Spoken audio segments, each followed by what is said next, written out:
नमस्कार। आज हम भगवद गीता के बिल्कुल पहले श्लोक में छिपे गहरे अर्थ में गोता लगाने वाले हैं। एक अकेला सवाल जिसने समझिए सब कुछ बदल कर रख दिया। ये सिर्फ कुछ शब्द नहीं है, ये तो समझिए वो बुनियाद है जिस पर इंसानियत का सबसे गहरा आध्यात्मिक संवाद टिका हुआ है। चलिए देखते हैं कि ये कैसे हुआ। तो कहानी शुरू होती है एक बहुत बड़े युद्ध से ठीक पहले। माहौल में जबरदस्त तनाव है और किसी को नहीं पता कि आगे क्या होने वाला है। जरा सोचिए, एक नेत्रहीन राजा धृतराष्ट्र अपने महल में बैठे हैं, युद्ध के मैदान से मीलों दूर। उनका दिल तेजी से धड़क रहा है, बेचैनी से भरा हुआ है, और वो अपने सलाहकार संजय से बस एक सवाल पूछते हैं। और यही वो सवाल है जो भगवद गीता का पहला श्लोक बनता है। यहीं से उस सारे ज्ञान की शुरुआत होती है। धृतराष्ट्र उवाच धर्मक्षेत्रे कुरुक्षेत्रे समवेतायुयुत्सवः मामकाः पांडवाश्चैव किमकुर्वत संजय।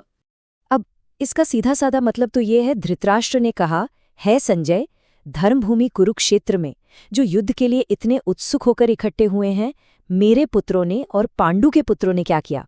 पहली नजर में तो ये एक पिता के अपने बच्चों के लिए बस एक सीधी सी चिंता लगती है ना? लेकिन यहीं पर कहानी में एक मोड़ आता है। हमें राजा के चुने हुए शब्दों पर गौर करना होगा, क्योंकि उनमें एक बहुत बड़ा राज छिपा है। सवाल ये उठता है कि उन्होंने इसे धर्मक्षेत्र ही क्यों कहा? वो इसे बस रणभूमि या युद्धभूमि भी तो कह सकते थे। इस एक शब्द में ही पता है सारा खेल छिपा है। तो धर्मक्षेत्र का मतलब क्या है? इसका मतलब है धर्म की भूमि, एक ऐसी जगह जहां सिर्फ जमीन या राजपाट का फैसला नहीं होना, बल्कि सत्य, कर्तव्य और सही गलत मतलब धर्म का फैसला होने वाला है। देखिए, इन दोनों शब्दों में जमीन आसमान का फर्क है। रणभूमि मतलब युद्ध, जमीन और जीत हार की जगह। लेकिन धर्म क्षेत्र वो जगह है जहां सत्य, कर्तव्य और न्याय का फैसला होता है। तो राजा धृतराष्ट्र अनजाने में ही सही ये मान रहे हैं कि ये कोई मामूली लड़ाई नहीं है।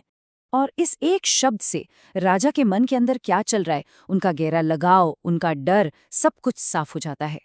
गौर कीजिए, जब वो माम कहा यानी मेरे पुत्र पहले कहते हैं, तो वो पांडवों से अपने बेटों को अलग कर देते हैं। ये उनका गहरा मोह दिखाता है। फिर उनका सवाल उन्होंने क्या किया, उनकी जबरदस्त चिंता को जाहिर करता है। और धर्मक्षेत्र शब्द का इस्तेमाल, ये उनका अंतर्ज्ञान है। वो मन ही मन जानते हैं कि यहाँ सत्य की जीत होगी, और उन्हें डर है कि उनके बेटे अधर्म के रास्ते पर। और यही एक सवाल जो डर और मोह से निकला था, वो ज्ञान के एक पूरे समंदर का दरवाजा खोल देता है। ये सवाल समझिए एक चाबी की तरह है, जिससे भगवद गीता के 700 श्लोकों का ताला खुलता है। सब कुछ बस इसी एक सवाल से शुरू हुआ।